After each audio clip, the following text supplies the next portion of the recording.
Bonsoir chers frères et sœurs, bienvenue à votre émission Il est écrit. Donc nous allons maintenant aborder en deuxième partie encore une fois les Écritures, mais sous un nouvel aspect. Et je suis toujours en compagnie de pasteur Olivier Yao. Comment vas-tu? Bonsoir, docteur Ludovic, ça va très bien. Et toi? Eh bien écoute, je me réjouis d'être avec toi et on va encore se laisser conduire par le Saint-Esprit. Je sais que nous avons eu un bon moment lors de la première C'est émission vrai. et que là à nouveau je suis convaincu que le Seigneur va encore nous faire du bien. Amen. Peut-être avant de démarrer, pourrais-tu nous dire un petit peu en ce qui te concerne ce que tu vas faire d'ici quelques mois? Est-ce que le Seigneur t'a amené toi et ta famille à vivre prochainement? Je pense que ça va encourager justement les frères et sœurs qui te connaissent et qui te suivent. Alors, c'est vrai que là, on est vraiment en préparation, ma famille et moi, pour, on va dire, un départ imminent pour la mission. Donc, les obligations de la mission veulent que moi et ma famille, on puisse aller faire l'œuvre de Dieu, donc auprès de notre Père dans la foi, à l'île de la Réunion, là où il se trouve déjà avec sa famille. Et l'œuvre sur place vraiment connaît, on va dire, une évolution qui est très Oui, encourageante. tout à fait. Et c'est vraiment dans ce sens-là que, voilà, on part là-bas à l'île de la Réunion et aussi pour, voilà, pour continuer notre formation. Et ça sera vraiment, je pense, un moyen de pouvoir connaître, je dirais, un nouveau peuple, une nouvelle soif aussi, parce que je sais que selon les territoires, les attentes, les besoins sont différents, Bien sûr. mais je crois que le Seigneur est le même partout, en tout lieu, et il saura combler en tout cas les besoins, les manquements, là où la soif se manifeste. Amen. Alors, je vous encourage, hein, frères et sœurs, de prier pour Pasteur Olivier, pour son épouse, pour ses enfants, parce qu'ils vont partir en famille, en mission. Ce sera à partir de quel Alors, mois vous ça envisagez sera ça? au mois de juillet. Mois de juillet. Donc on D'accord. attend que l'année scolaire se finisse ici pour ma fille la plus grande et on envisage pour aller pour la rentrée scolaire, vu que la rentrée scolaire se fait au mois d'août à l'île de la D'accord. Réunion. Donc on partira pour le mois de juillet, courant juillet. Ben, que Dieu soit béni pour ces bonnes nouvelles. Amen. Nous saluons, en même temps, nous en profitons pour le saluer, l'apôtre Steve Kunda, qui est là-bas et Tout qui à a fait fait. un travail aussi formidable. Et c'est ce que je dis toujours, un apôtre fait des disciples, mais aussi des missionnaires, parce qu'un disciple, Amen. c'est un missionnaire. Tout à fait. Donc je me réjouis de voir qu'il y a eh bien, toute une équipe derrière de missionnaires dont tu fais partie et qui n'ont pas peur d'aller sur le terrain pour prêcher justement la saine doctrine et pour Amen. remettre les Écritures à l'honneur. Parce Amen. que c'est important, comme on en avait parlé lors de notre première émission. Alors justement, j'ai envie de te poser une question.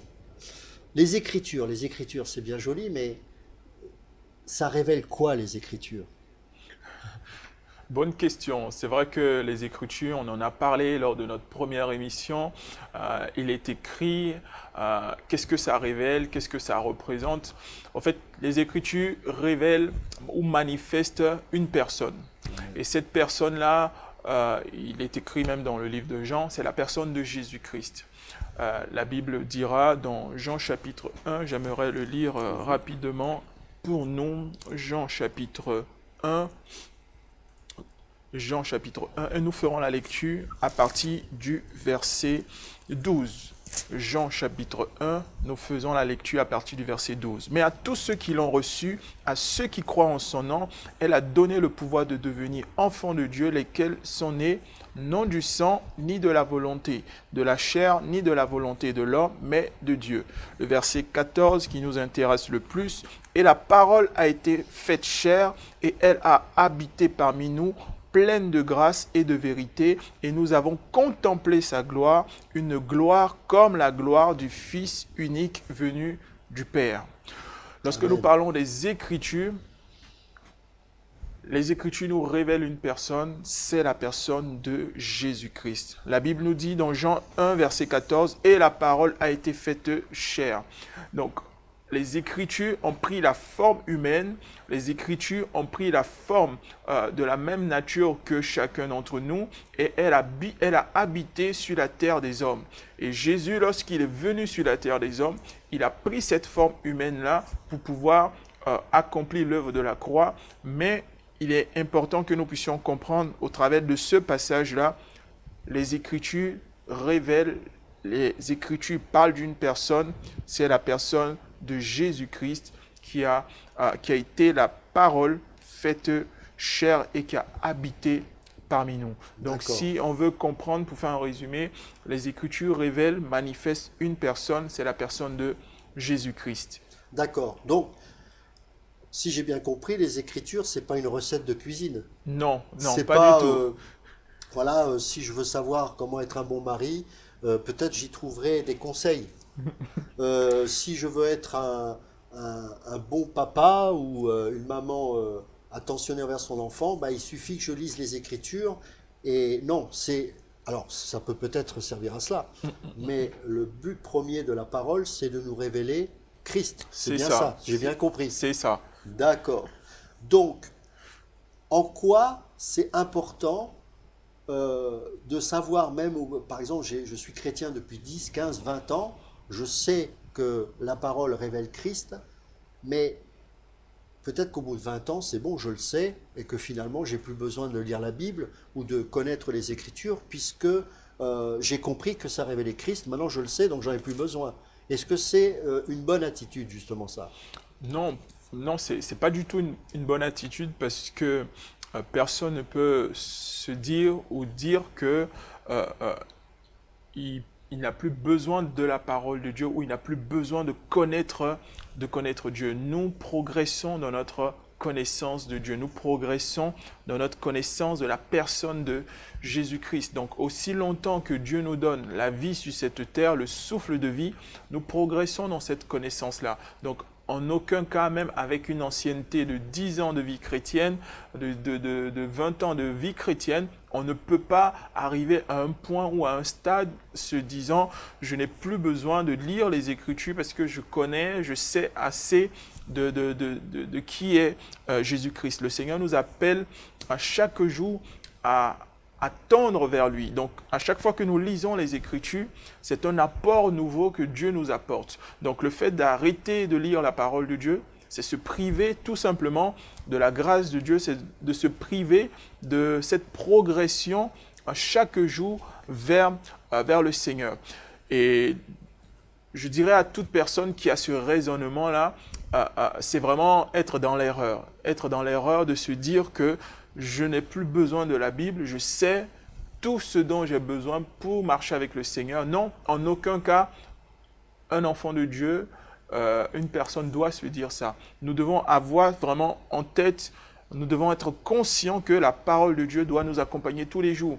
De la même manière que le Seigneur disait à ses disciples, je serai avec vous tous les jours jusqu'à la fin du monde. Donc, aussi longtemps que nous sommes sur cette terre-là, la parole doit aussi nous accompagner, comme Jésus doit nous accompagner au quotidien. Cette parole manifestée, les Écritures doivent aussi nous accompagner, déjà pour manifester la présence de Dieu à nos côtés et aussi pour garder notre souvenir, j'ai envie de dire, réactif à ce que Dieu est toujours présent à nos côtés. D'accord. Alors, j'entends ce que tu me dis, pasteur, mais moi, je lis un verset. Une fois que j'ai compris ce verset, pourquoi je vais le relire tous les ans, toujours voilà, ce verset m'a parlé une fois, c'est bon, j'ai compris. Ça ne sert à rien que je relise toujours les mêmes passages, les mêmes versets si je les ai compris. Alors, que peux-tu répondre par rapport à des gens qui fonctionnent comme ça ou qui pensent ça? C'est vrai que nous pouvons lire un verset aujourd'hui, le lendemain le relit, mais il y a quelque chose qui est magnifique, qui est extraordinaire. On en a parlé à notre émission précédente, c'est l'illumination que l'Esprit de Dieu apporte. Aujourd'hui, je peux lire un verset dans la Bible, j'aurai une compréhension que Dieu me donne, une compréhension faite par exemple pour le contexte que je vis actuellement. Et demain, le Seigneur peut encore ouvrir mon intelligence, me donner une intelligence divine pour comprendre ce même verset dans un autre contexte. Tout simplement pour dire qu'on ne finit jamais de pouvoir comprendre ou de pouvoir aller en profondeur avec Dieu concernant les Écritures. Un même verset, je peux le lire 10 fois, 100 fois, avec l'Esprit de Dieu, ça n'aura pas le même écho dans ma vie selon le contexte, selon la saison, selon l'endroit où je me trouve. Donc l'Esprit de Dieu aura toujours cette volonté-là de nous emmener toujours à pouvoir aller en profondeur avec Dieu, de pouvoir encore étendre nos racines en nous donnant toujours une compréhension qui est nouvelle. D'accord. Alors, est-ce que je peux dire que lorsque je lis les Écritures avec l'Esprit de Dieu, c'est finalement comme si Jésus me parlait. En fait, Jésus me parle. Est-ce que je peux dire ça? Oui, on D'accord. peut tout à fait se dire que lorsque nous lisons la Bible avec un cœur vraiment disposé, sincère, c'est véritablement Dieu qui nous parle. C'est vraiment la personne de Jésus qui nous parle, qui parle à notre cœur, qui parle à notre entendement. Mais maintenant, pourvu que nous soyons disposés et sincères dans notre démarche, lorsque nous nous trouvons en face des Écritures, c'est véritablement la personne de Jésus qui parle à chacun d'entre nous. D'accord. Cela me fait penser à Luther qui dira sola scriptura, c'est-à-dire les Écritures seules. Et c'est vrai que il était moine catholique avant de devenir... Bon, il n'a pas cherché d'ailleurs à être protestant, puisque le mot est issu du fait qu'il avait protesté face au sacrement de l'Église, aux indulgences, etc. Toutes ces choses qui n'étaient pas conformes à la parole de Dieu. Oui. Et il raconte, lorsqu'il explique comment il a vraiment expérimenté la nouvelle naissance, il raconte justement que pendant toutes ces années, il se sentait pécheur et qu'il cherchait à expier ses péchés en mortifiant sa chair, en se fouettant, etc., etc. Et plus il faisait ça, plus il se sentait encore plus coupable. Et il voyait que de toute façon, même les sacrements, même tout ce qu'il pouvait faire dans l'église catholique romaine, rien n'y changeait. Et puis un jour, il lit ce fameux passage, ce verset qui nous dit « Le juste vivra par la foi ». Et là, il comprend. Le Seigneur lui révèle les Écritures. Et donc on peut dire, si j'ai bien compris, c'est comme si Jésus lui parlait en lui disant « Mais non, là tu n'es pas dans les Écritures et que... tu es justifié par la foi et non pas par les œuvres. Parce que c'est vrai que l'Église catholique romaine prêche un salut par les œuvres.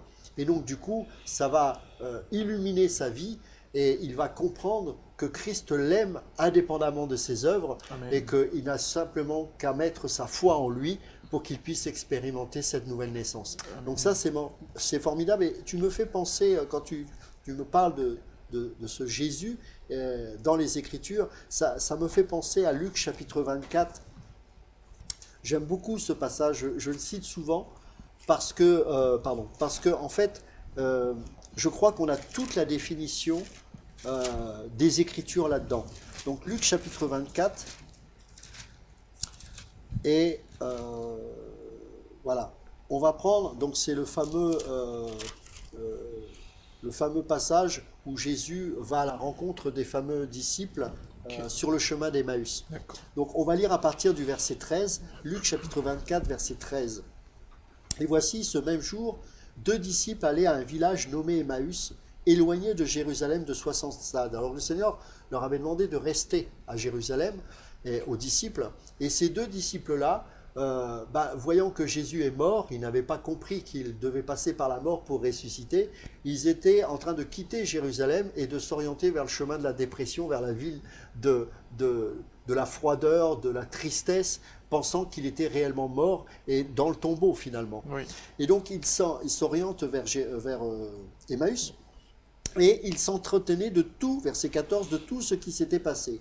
Pendant qu'ils parlaient et discutaient, Jésus s'approcha et fit route avec eux, mais leurs yeux étaient empêchés de le reconnaître. Alors évidemment, ils étaient tellement dans la dépression qu'ils ne voyaient même pas que le maître qu'ils pleuraient était à côté d'eux. Il leur dit, verset 17, « De quoi vous entretenez-vous en marchant ?» Et ils s'arrêtèrent, l'air attristé. L'un d'eux, nommé Cléopas, lui répondit, « Es-tu le seul qui, séjournant à Jérusalem, ne sache pas ce qui est arrivé ces jours-ci ?»« Quoi ?» leur dit-il. Et ils lui répondirent, ce qui est arrivé au sujet de Jésus de Nazareth, qui était un prophète puissant en œuvre et en parole devant Dieu et devant tout le peuple, et comment les principaux sacrificateurs et nos magistrats l'ont livré pour le faire condamner à mort et l'ont crucifié. Nous espérions que ce serait lui qui délivrerait Israël, mais avec tout cela, voici le 3e jour que ces choses se sont passées. Il est vrai que quelques femmes d'entre nous nous ont fort étonnés, s'étant rendues de grand matin au sépulcre, Et n'ayant pas trouvé son corps, elles sont venues dire que des anges leur sont apparus et ont annoncé qu'il est vivant.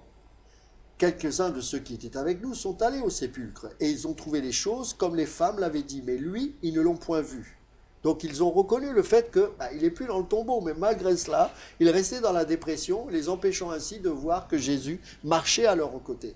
Et ça, j'aime beaucoup ce passage à partir du verset 25. Alors Jésus leur dit, ô homme sans intelligence, et dont le cœur est lent à croire tout ce qu'ont dit les prophètes. Donc là, il parle des trois parties des Écritures de l'Ancienne Alliance, donc les écrits des prophètes, oui. Ça faisait partie de ces trois parties des Écritures. Ne fallait-il pas que le Christ souffre ces choses et qu'il entre dans sa gloire? Donc dans les Écritures de l'Ancienne Alliance, il y avait ces prophéties, notamment dans le livre d'Ésaïe, etc., qui étaient annoncées. Oui. Et donc il leur rappelle les Écritures, mais qui concernent justement sa personne. Et verset 27, et je trouve que là on a une définition des Écritures, et commençant par Moïse, c'est-à-dire ce qu'on appelle la Torah, oui. Et par tous les prophètes, il leur expliqua, alors le mot en grec ici c'est herménoia, et donc en théologie on appelle ça l'herméneutique, c'est-à-dire expliquer les Écritures d'un point de vue christique. Donc il leur expliqua dans toutes les Écritures ce qui le concernait. Et donc c'est exactement ce que tu dis, pasteur, c'est que les Écritures eh bien, sont là pour révéler Christ. Mais ce qui est très intéressant, c'est la suite. Qu'est-ce qui se passe? Lorsqu'ils furent près du village où ils allaient, il parut vouloir aller plus loin. Mais ils le pressèrent en disant, reste avec nous, car le soir approche, le jour est sur son déclin, et il entra pour rester avec eux. Donc ça suscite quelque chose, ça les réveille en fait. Ça provoque une espérance. Et ils veulent le garder auprès d'eux. Et au verset 32, il est écrit, et ils se dirent l'un à l'autre, notre cœur ne brûlait-il pas au-dedans de nous lorsqu'il nous parlait en chemin et nous expliquait, là encore c'est herménoia en grec, les Écritures. Notre cœur ne brûlait-il pas? Donc si j'ai bien compris, pasteur, les Écritures ne sont pas là pour qu'on ait une grosse tête, mais pour que nos cœurs brûlent. Amen. De désir envers le Maître qu'est Jésus-Christ. Donc si j'ai bien compris, ces Écritures sont là pour nous révéler Christ, et cela produit quelque chose dans notre cœur qui nous donne un feu, un amour ardent de la parole, de la vérité, et donc Amen. De Christ, puisqu'il dira « Je suis le chemin, la vérité et la vie ». Donc c'est vraiment encourageant ce que tu partages, pasteur, parce que beaucoup de gens peuvent peut-être se dire c'est un peu barbant, pardonnez-moi cette expression familière, mais c'est barbant de lire les Écritures. Moi je sais que de temps en temps, je booste un peu mon fils parce qu'on a eu tous à la maison une lecture suivie de la Bible. Donc c'est vrai que quand il attaque le livre des Lévitiques, c'est un peu compliqué pour lui. Mais au-delà de ça, je lui dis oui, c'est vrai qu'il y a des passages qui vont peut-être pas t'interpeller parce que bon, c'est un peu lourd. Oui. Mais dans la Nouvelle Alliance, tout doit te bénir. Amen. Quand tu lis aussi Moïse, quand tu lis certains passages du Pentateuque, ça nous préfigure Christ. Christ est caché, mais pour nous, il est plus caché dans l'Ancienne Alliance. Il est visible. Amen. Et le Saint-Esprit nous montre justement que notre cœur brûle au-dedans de nous parce qu'il nous révèle. Oh, mais alors là aussi, il y a Christ, mais là, il y a Christ, mais il y a même dans l'Ancienne Alliance. Waouh, c'est formidable. Amen. Et c'est ce que tu racontes avec, dans la première émission, tu avais partagé ça, où justement, Philippe va rencontrer l'eunuque et va lui expliquer le sens des choses. Il ne comprenait pas, mais il a fallu que Philippe lui explique. Ça veut dire que le Saint-Esprit est là, certes, mais il faut bien des gens aussi pour expliquer. Tout à fait. Donc, est-ce que les docteurs sont là pour qu'on ait une plus grande connaissance ou pour justement qu'on puisse plutôt connaître encore mieux Christ? Je pense que tu as déjà commencé à y répondre, mais c'est vrai que ce que tu disais, je suis totalement d'accord avec surtout ce passage qui est très explicite où lorsque le Seigneur était en train de leur parler, même si ils n'avaient pas la compréhension tout de suite, mais le fait que le Seigneur rappelle les Écritures, on voyait que leur cœur était touché, leur cœur était vivement touché, leur cœur était enflammé par un feu qui les ramenait tout simplement à la personne de Christ et à son œuvre. Et je pense que c'est vraiment ça le but, l'objectif, l'intérêt premier de la parole de Dieu, des Écritures. Lorsque les Écritures nous révèlent Christ, elles sont là pour susciter en nous ce que moi j'appelle l'urgence d'obéir. Tu disais tout à l'heure dans les Écritures, au lieu de rester à Jérusalem, comme le Maître avait demandé, comme Jésus avait demandé, ils avaient choisi un autre chemin. Donc, en d'autres termes, ils avaient désobéi parce qu'ils avaient cessé certainement de croire en la promesse. L'obéissance aurait été de rester à Jérusalem jusqu'à ce que l'accomplissement de la promesse se fasse. Amen. Mais ils vont prendre un autre chemin. Et lorsque le Seigneur va commencer à leur parler, va commencer à leur rappeler depuis Moïse tout ce qu'il fallait comme prophétie, comme acte, c'est alors que leur cœur va commencer à être vivement touché. Et lorsqu'on lit encore par exemple des hommes tels que l'apôtre Pierre, à chaque fois qu'ils annonçaient la parole de Dieu, par la suite, on voyait les hommes qui étaient vivement touchés. J'en veux pour preuve une parole où la foule qui pouvait dire à l'apôtre Pierre, « Hommes, frères, que ferons-nous » Ils ont entendu la parole et l'apôtre Pierre pouvait leur dire, « Repentez-vous et convertissez-vous. » Et après avoir entendu la bonne nouvelle de l'évangile qui présente Christ, les Écritures qui présentent Christ, la foule s'est dit, mais qu'est-ce que nous devons faire?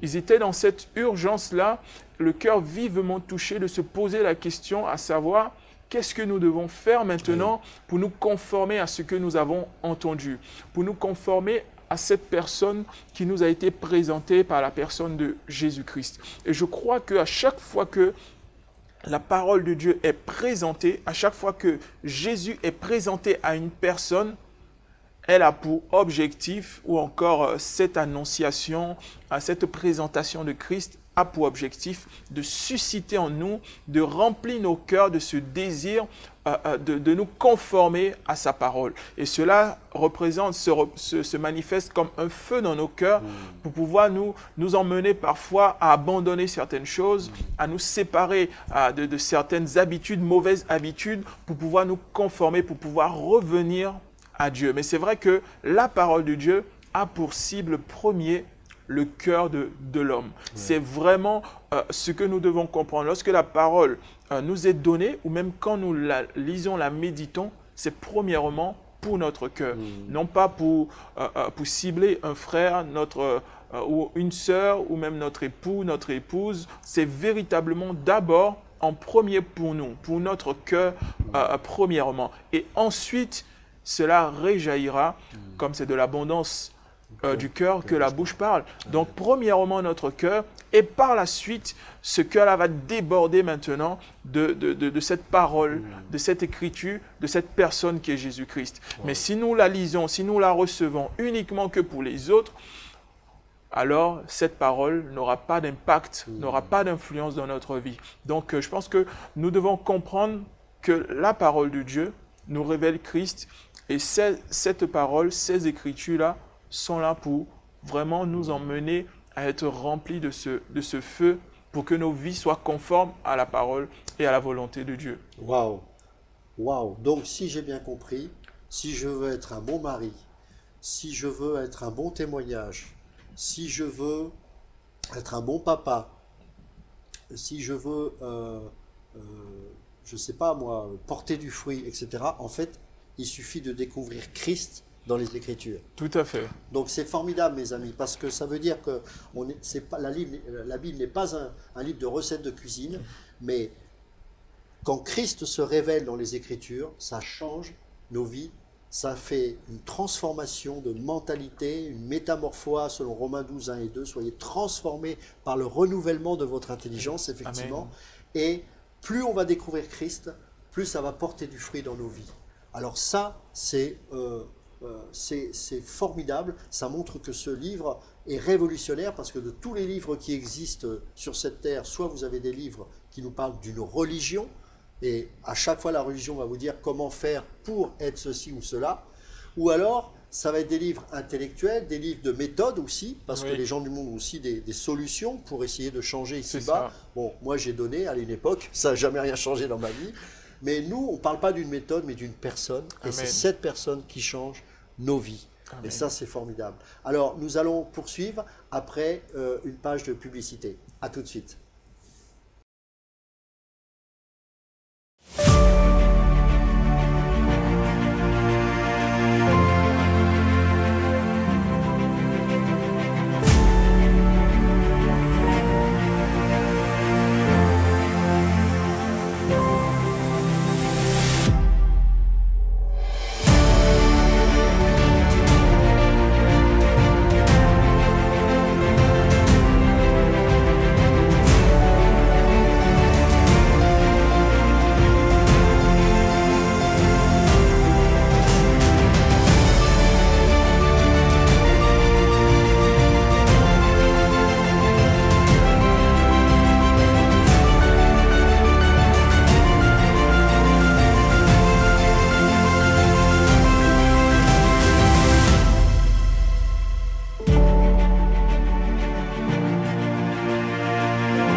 vous avez vu la main de Dieu agir dans votre vie et vous souhaitez le partager, alors contactez-nous pour participer au prochain tournage de votre émission Témoignage.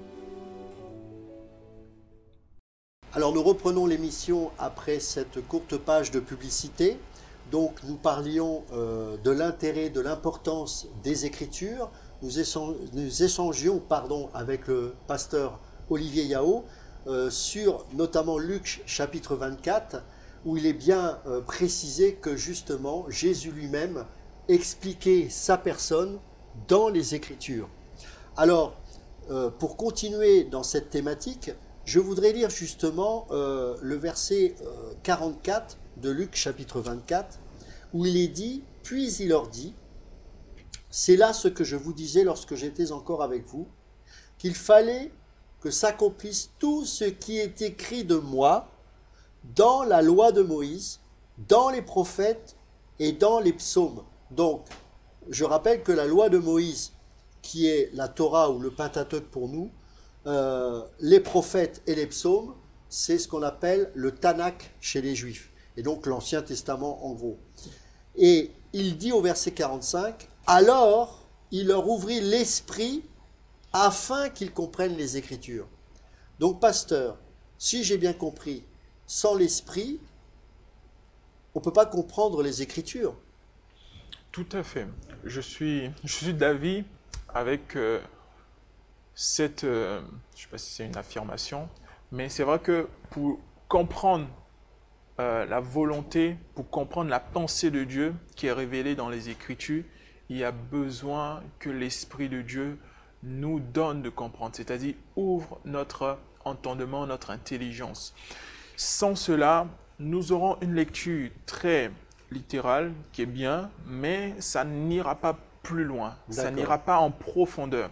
Nous avons besoin de l'Esprit de Dieu pour pouvoir aller au-delà de ce qui est marqué littéralement. Donc ce besoin de l'Esprit de Dieu pour pouvoir nous emmener à avoir la bonne interprétation des Écritures est vraiment nécessaire. Pour tout chacun de nous, nous avons véritablement besoin que l'Esprit de Dieu soit vraiment ce moyen par lequel nous parvenons à accéder au mystère ou à la connaissance que les Écritures nous donnent de la personne de Jésus-Christ. D'accord, donc en fait, ce que je lis par la suite ici confirme ce que tu es en train de dire, pasteur, puisqu'au verset 46, après leur avoir ouvert l'esprit, verset 46, il leur dit « Ainsi il est écrit que le Christ souffrirait et qu'il ressusciterait des morts le troisième jour. » Donc ça, il l'avait déjà mentionné, les disciples précédemment. Mais il ne s'est rien passé. Ça n'a pas produit une illumination. Intellectuellement, ils comprenaient, mais ça s'arrêtait là. Mais là, à partir du moment où il leur ouvre l'esprit, ils répètent ce qu'eux-mêmes avaient constaté, mais alors là, ça n'a plus rien à voir. Et il ressusciterait les morts le troisième jour, et que la repentance et le pardon des péchés seraient prêchés en son nom à toutes les nations, à commencer par Jérusalem. Vous êtes témoins de ces choses. Et voici, j'enverrai sur vous ce que mon Père... Bon, après, on connaît la suite. Donc, en fait, sans Christ, c'est impossible que je comprenne les Écritures, alors. C'est vrai que pour avoir cette compréhension, comme je le disais, parce que la même parole que Christ a dite au verset 45, au verset 46, c'est la même parole qu'il avait précédemment dite lorsqu'ils étaient en chemin.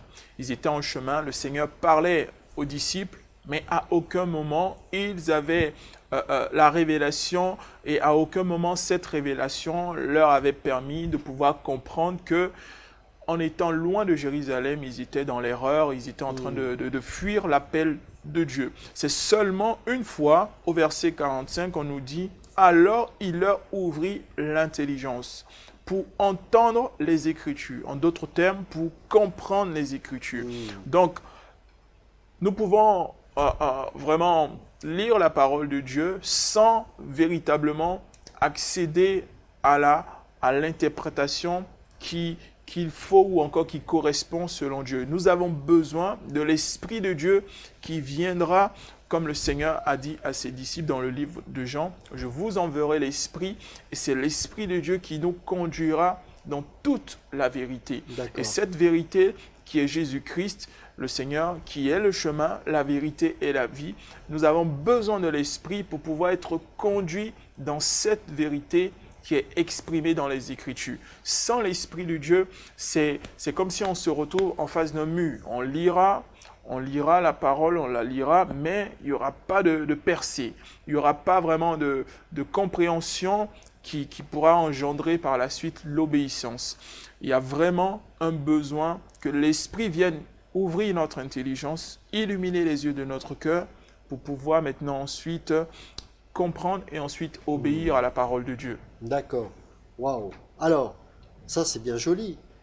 Pasteur, tu me parles que ça révèle Christ, etc. On est d'accord.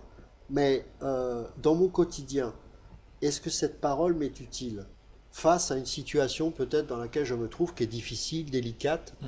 Est-ce que j'ai besoin de la parole ou est-ce que simplement j'ai besoin de mon intelligence pour essayer de trouver une solution afin de m'en sortir? En quoi la parole ou les Écritures peuvent m'être utiles dans ce cas-là?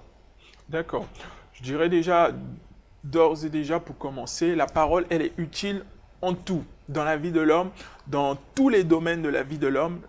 La parole est utile parce qu'elle a cette capacité de venir régir, de venir disposer, on va dire, l'ordre de Dieu dans notre vie. C'est ainsi que l'épître à Timothée, dans 2 Timothée chapitre 3 verset 16, il est dit « Toute l'Écriture ».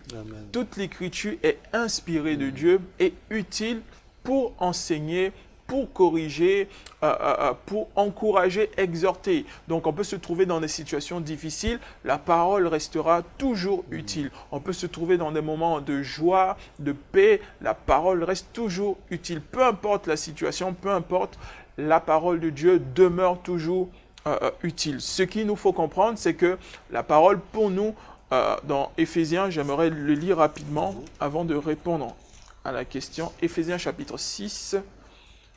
Éphésiens chapitre 6, et nous ferons la lecture à partir du verset 17.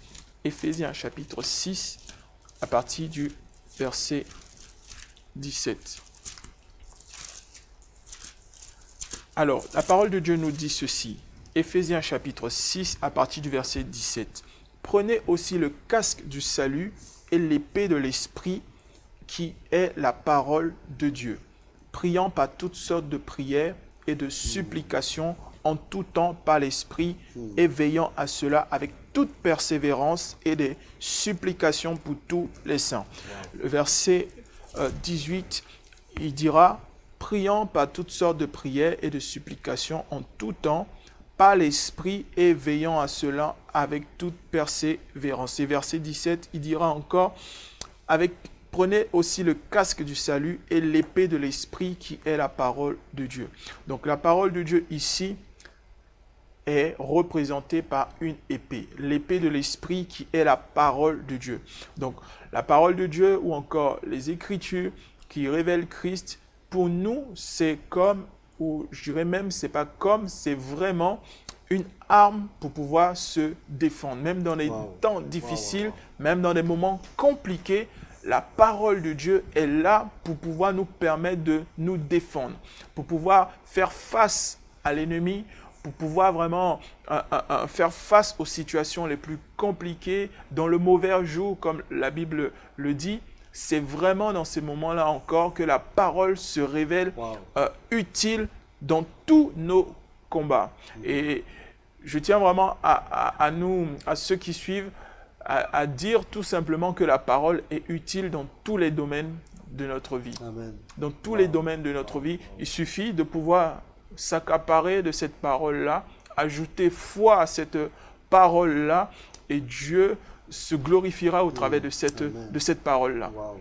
C'est incroyable, pasteur, parce que avant même que tu cites et tu fasses référence à ce verset, je l'avais en tête et je pensais à c'est incroyable. Merci Seigneur, vraiment. Amen. Le Saint-Esprit conduit. Et je vais relire ce passage que tu cites qui est tellement important et vraiment merci pasteur d'être aussi sensible à l'Esprit.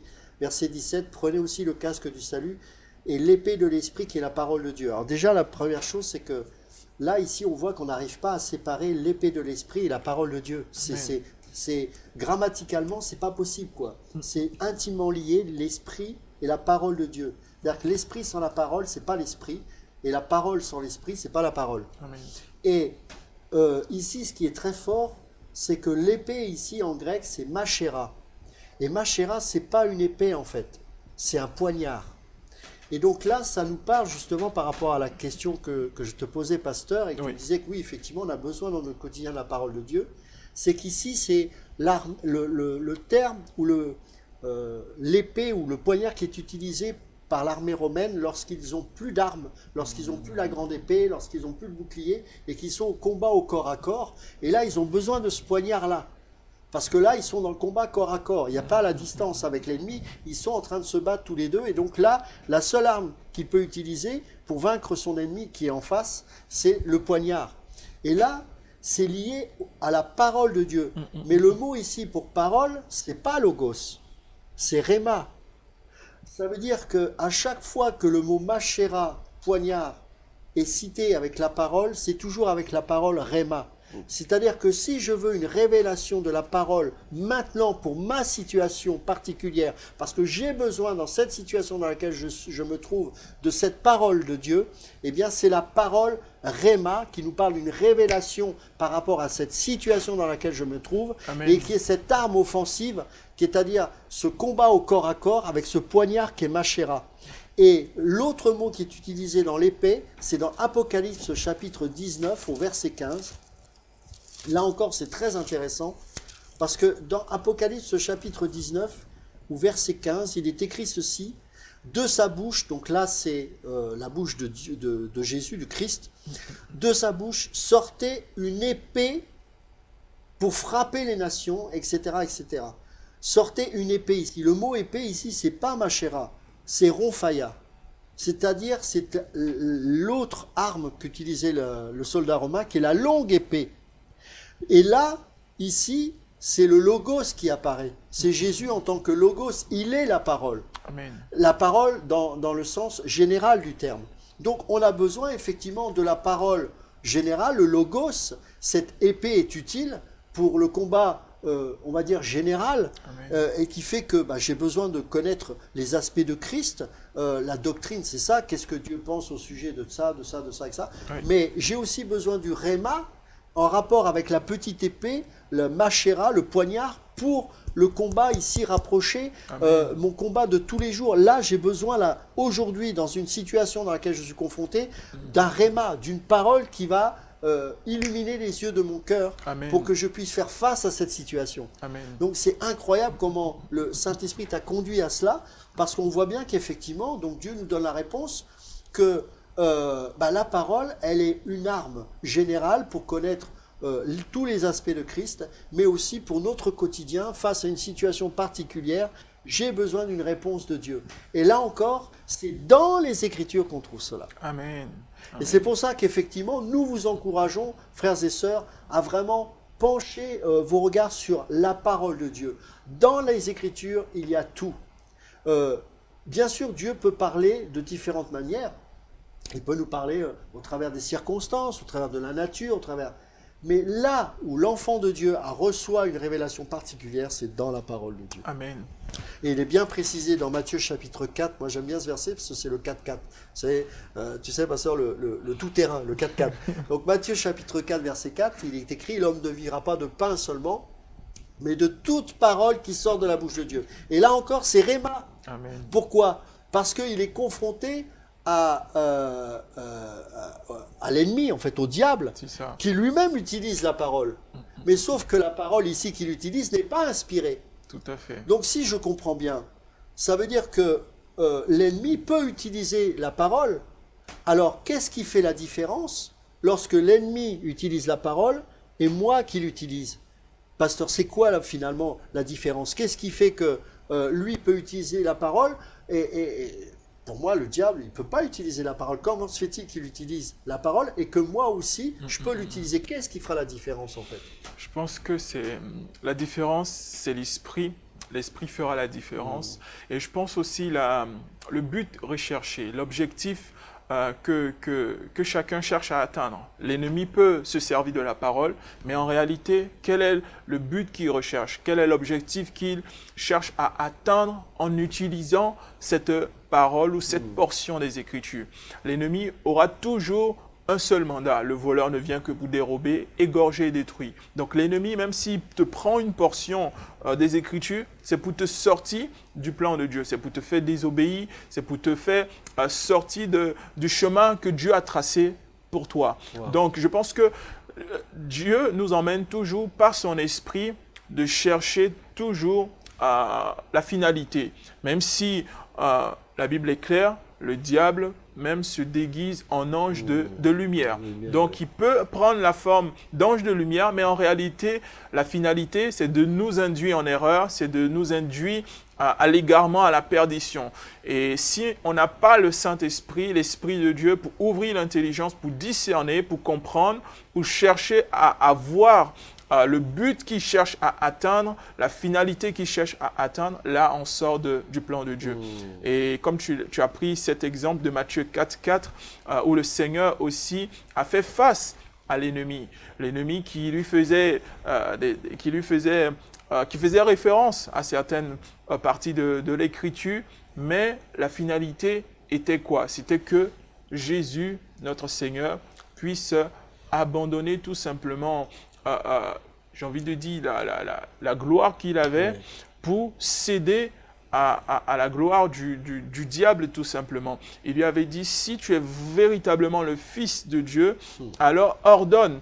Et là, si on ne comprend pas que c'était une manière de semer le doute sur son identité, et là encore, ça nous rappelle, ça nous interpelle qu'en tant qu'enfants de Dieu, nous ne devons pas douter de notre identité. Même dans les temps les plus difficiles, nous ne devons pas douter. Et le Seigneur n'a pas douté à ce moment précis parce qu'il savait qui il était. Il n'avait pas besoin de démontrer face à l'ennemi qui il était en transformant les pierres en pain. À aucun moment, il est entré dans le jeu du diable. Et je pense que nous devons aussi avoir ce discernement qui est possible que par l'Esprit de Dieu pour chercher à savoir quelle est la finalité, quel est l'objectif lorsque l'ennemi m'emmène dans certaines Écritures. Est-ce que c'est pour m'emmener à accomplir la volonté de Dieu ou est-ce que c'est pour tout simplement m'emmener à douter de Dieu, m'emmener à désobéir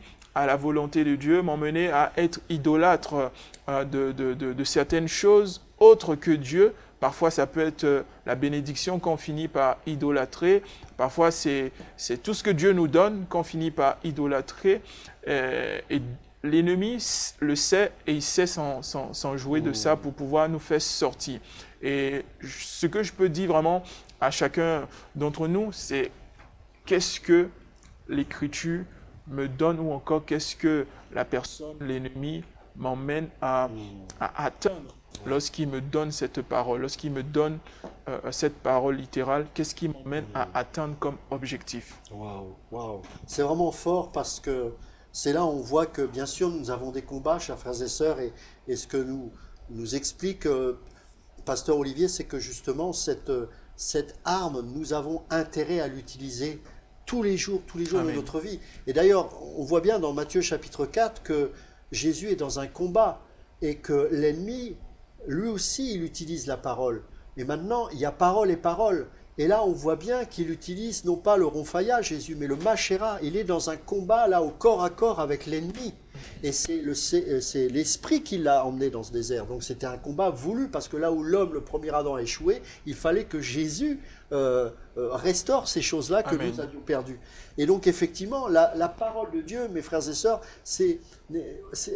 la parole ou les Écritures ne sont pas là pour transformer les pierres en pain, mais de vivre la parole de Dieu. Amen. Ça veut dire quoi? Ça veut dire qu'on a besoin de nous soumettre à la parole de Dieu. Ce n'est pas à la parole de nous soumettre à nos désirs, afin de transformer ces pierres en pain, mais que nous puissions justement nous soumettre à cette parole. Amen. Et ça, c'est notre croix à nous, c'est-à-dire non pas ma volonté, mais ta volonté, Seigneur. Amen. Et comment connaître la volonté de Dieu? Dans la parole de Dieu. Alors vraiment, merci pasteur, pour tous ces éclairages et j'espère que vous avez tous été bénis au travers de ces 2 émissions. Et je nous encourage, nous les premiers évidemment, à continuer à persévérer, à découvrir les Écritures et à se laisser conduire bien sûr par l'Esprit, afin que cette parole soit à la fois une ronfaïa, c'est-à-dire une grande épée pour le combat, mais aussi pour le combat rapproché qui parfois nous arrive. Parfois il y a des combats de tous les jours. On a besoin d'une parole de Christ qui nous soit révélée. Amen. Et bien là que justement cette machera, ce petit poignard, puisse être utilisé dans notre quotidien. Amen. Et ainsi, par l'Esprit de Dieu, on aura le discernement pour combattre l'ennemi. Et n'oublions jamais qu'il a été vaincu une fois pour toutes, c'est réglé. Ne nous laissons pas impressionner par les œuvres du diable, parce qu'il a été vaincu, et il le sait, mes amis. Amen. Alors en tout cas, vraiment, merci Pasteur Olivier. Merci. Vraiment, ça a été vraiment une grâce d'échanger avec vous et de découvrir ce que le Seigneur vous a révélé au travers de cette thématique. Et bien, nous vous bénissons et nous nous donnons rendez-vous pour une prochaine émission dans Il est écrit. Et à très bientôt, chers frères et sœurs. Que Dieu vous bénisse.